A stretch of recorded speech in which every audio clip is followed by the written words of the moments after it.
Hey guys, it's Rich with your Monday Spot in the Pagan Perspective. This week we're talking about the days of the week. This week's topic comes from Cara. The topic in its entirety will be in the bottom bar. And today I am talking about today, Monday. So I want to talk about the historical, the cultural, the spiritual, and then what Monday means to me. Historically, the word Monday translates to literally moon day. In just about every language that I have seen it written in, it pertains to the moon as moon day. Before I get into the spiritual aspect of it, I want to talk about the cultural aspect. In some countries, Monday is actually the first day of the week, not just the first work day of the week. It is literally the first day of the week. In other cultures, it's the second day of the week.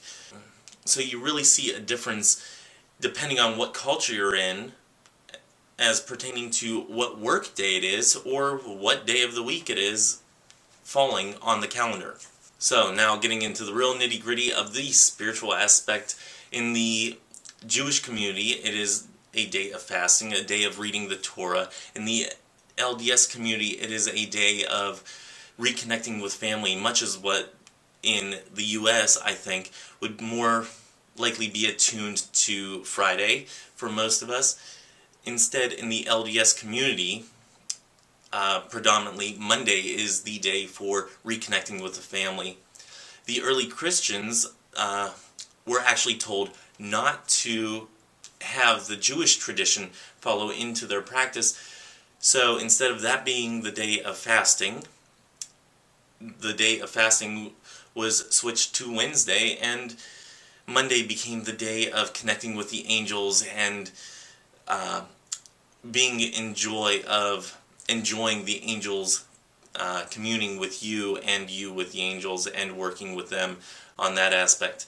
And along the same lines as the Christian aspect, and you can even use this in a pagan aspect, certain saints are connected to Monday. I believe St. Francis of Assisi, which is one of my favorites. Thomas of Aquinas, I believe, is associated with Monday. Now, I don't work much with the saints, and that's actually a part of my practice I really want to get into, and I will be discussing that more on the Christo-Pagan series. But staying on the topic of the pagan perspective and going into the pagan aspect, which of course is what you all actually come to this video to watch, what is the pagan aspect of Moon Day, of Monday? It should come as no surprise that the planet that rules over Moon Day is, of course, the moon. It is a day of fertility, of femininity and divination, intuition. It's that introspective day, the Moon Day.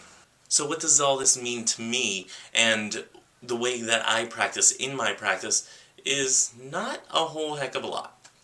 I'm going to be honest, I've never really connected with the whole correspondences of days. I do recognize that, yes, certain days have certain powers and certain energies that are carried with it. However, for me, in my practice, it's never really been something that I really attuned to. For me, whenever it came to ritual or spell casting, it was more of the phase of the moon and the energies attributed to that than it was the day of the week. And sometimes it was more about, I need a spell done now. It cannot wait. It has to be now. And I work around the moon phases and the energies that are surrounding me at that point. I've never really connected much with the energies of days of the week, but it is certainly something that I'm going to be looking more into as I start to broaden my practice and look more into my practice and know the why behind what I do, which all of you know is so very important whenever you're practicing whatever you practice. So I hope this video has been inspiring for you to work with the days of the week. If it has, great. Let me know by leaving a comment below. If it is something that you already attune to, that it's something that you already work with, again, let me know in the bottom bar. I love reading the comments. Sometimes I get things wrong, and I have people that actually correct me on some stuff, and I'm very grateful for that.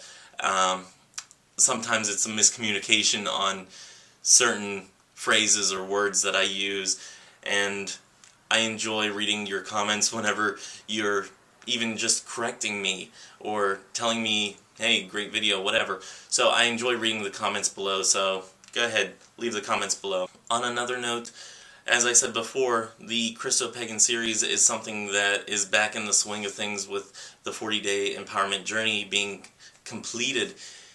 So if that's something that you are interested in, go ahead and click right here, and that will take you to that playlist. So I hope this has been informative. I hope it's been helpful, and until next time, may you have love, hugs, and ladybugs. Bye-bye.